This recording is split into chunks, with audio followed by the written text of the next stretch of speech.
हजुरहरू सार्वजनिक यातायात चढ्दा कस्तो अनुभव गर्नुहुन्छ?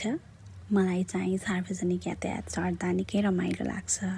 जसरी सार्वजनिक यातायातमा थरीथरीका मानिसहरू आवत जावत गर्छन्, त्यसरी नै उहाँहरूबाट थरीथरीका कुराहरू सुन्न, बुझ्न, सिक्न र महसुस गर्न पाइन्छ।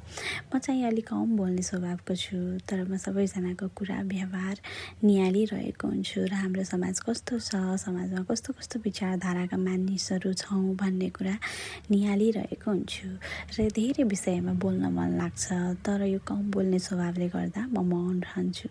यहाँ मेरो भिडियो हेरिरहनु भएको धेरैजनाले मेरो कुरामा सायद महसुस गर्न सक्नुहुन्छ। गाडी चढ्दा धेरै सुनिने भनेको पछाडि जाम, अगाडि बस्यो भने उठ्न पर्छ। यो यथार्थ हो, तर पनि सुन्दा न मजा आउँछ।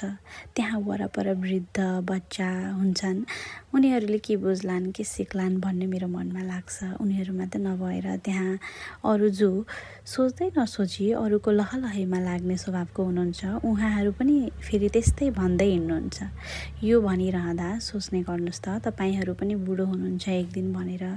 तपाईँहरू नि कुनै दिन केही समयलाई अपाङ्ग हुनुभयो भने सोच्नुहोस् त, तपाईँ पनि गर्भवती हुनुहुँदाको समय कस्तो हुन्छ भनेर आफूलाई त्यो ठाउँमा राखेर हेर्ने गर्नुहोस्। केही बोल्नु अगाडि मैले बोलेको कुराले समाजमा कस्तो असर पर्छ भनेर, किनकि समाज भनेको तपाईँ हामी सबै मिलेर बन्ने हो। हाम्रो बानी कस्तो छ भने समाज भनिरहँदा चाहिँ आफूलाई चाहिँ समाजबाट अलग्याएर हेर्ने चलन छ, तर त्यसो होइन। यो समाज कस्तो बन्ने भन्ने कुरा तपाईँ आफूमा पनि निर्भर गर्छ। र अब आफूलाई गाह्रो छ, थकान छ भने त पछाडि गएर बस्नु ठिक छ, अगाडि बस्यो भने उठ्नुपर्छ भन्ने सही कुरै हो। तर त्यसलाई शब्दमा, त्यसलाई आवाज दिँदाखेरि चाहिँ समाजमा त्यसले गलत कुरा सिकाउँछ।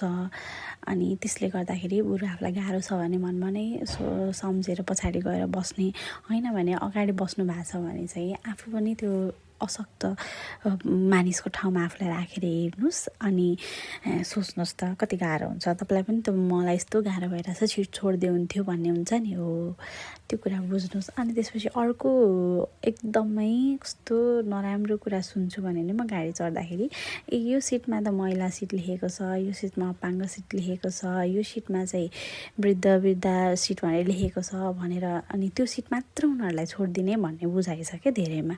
तर त्यो एकदमै गलत हो। त्यसले चाहिँ समाजमा के भन्न खोजेको भने वृद्ध महिला अपाङ्गलाई सिट छोड्नुपर्छ है भनेर बुझाएको। तर त्यति मात्र सिट छोड्ने होइन, त्योभन्दा बाहेकको सिटहरू पनि हामीले छोड्नु पर्छ।